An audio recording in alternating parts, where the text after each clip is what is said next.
जी हाँ, भारत में आज यानी 7 सितंबर 2025 को एक दुर्लभ पूर्ण चंद्र ग्रहण दिखाई देगा, जिसे ब्लड मून भी कहते हैं। कई रिपोर्टों में इसे 122 साल बाद पड़ने वाला विशेष चंद्र ग्रहण बताया जा रहा है, जो खगोलीय घटनाओं और ज्योतिषीय मान्यताओं को लेकर चर्चा का विषय बना हुआ है। यहाँ इस चंद्र ग्रहण के बारे में पूरी जानकारी दी गई है। चंद्र ग्रहण का समय सूतक काल शुरू दोपहर 12:57। ग्रहण शुरू रात 9:58। पूर्ण चंद्र ग्रहण रात 11:01 से 12:22 तक। ग्रहण का चरम रात 11:42। ग्रहण समाप्त 8 सितंबर को सुबह 1:26। ब्लड मून क्यों कहते हैं? जब पृथ्वी, सूर्य और चंद्रमा के बीच से गुजरती है तो पृथ्वी की छाया चंद्रमा पर पड़ती है। इस दौरान सूर्य का कुछ प्रकाश पृथ्वी के वायुमंडल से छनकर चंद्रमा तक पहुंचता है। वायुमंडल की धूल और गैसें नीले प्रकाश को बिखेर देती हैं, जबकि लाल प्रकाश चंद्रमा तक पहुंच पाता है, जिससे वह लाल या नारंगी रंग का दिखाई देता है। इसी कारण इसे ब्लड मून कहा जाता है। यह ग्रहण विशेष क्यों है? 122 साल बाद का दुर्लभ संयोग।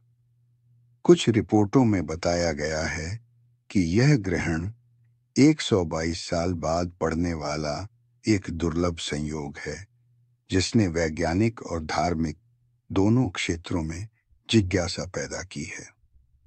लंबी अवधि। यह ग्रहण लगभग 5 घंटे से अधिक समय तक चलेगा, जिसमें पूर्णता की अवधि लगभग 82 मिनट की होगी। यह इसे हाल के वर्षों के सबसे लंबे चंद्र ग्रहणों में से एक बनाता है। भारत में दृश्यता।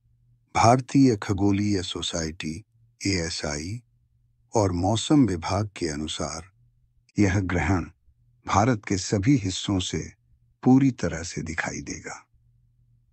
वैज्ञानिक दृष्टिकोण।